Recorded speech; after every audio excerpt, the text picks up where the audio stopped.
రాష్ట్ర వ్యాప్తంగా కేంద్ర ఎన్నికల సంఘం చేపట్టిన ప్రత్యేక సమగ్ర ఓటర్ల జాబితా సవరణ కార్యక్రమానికి గడువును ఈ నెల 24వ తేదీ వరకు పొడిగించినట్లు కొమరోలు తహసీల్దార్ దేవరశెట్టి భాగ్యలక్ష్మి తెలిపారు.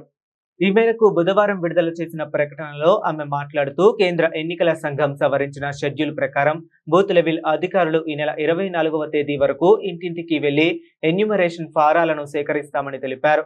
అనంతరం జూలై 31న ముసాయిదా ఓటర్ల జాబితాను ఎన్నికల సంఘం విడుదల చేస్తుందని, ఆగస్టు 30 వరకు అభ్యంతరాలు, సూచనలు స్వీకరిస్తామని పేర్కొన్నారు. వాటిని పరిశీలించిన అనంతరం అక్టోబర్ 3న తుది ఓటర్ల జాబితాను విడుదల చేయనున్నట్లు వెల్లడించారు. కావున కొమరోలు మండలంలోని అర్హులైన ఓటర్లందరూ తమ ఎన్యూమరేషన్ ఫారాలను ఈ నెల 24వ తేదీలోపు సంబంధిత బూత్ లెవెల్ అధికారులకు అందజేసి పొడిగించిన గడువును సద్వినియోగం చేసుకోవాలని తహసీల్దార్ దేవరశెట్టి భాగ్యలక్ష్మి కోరారు.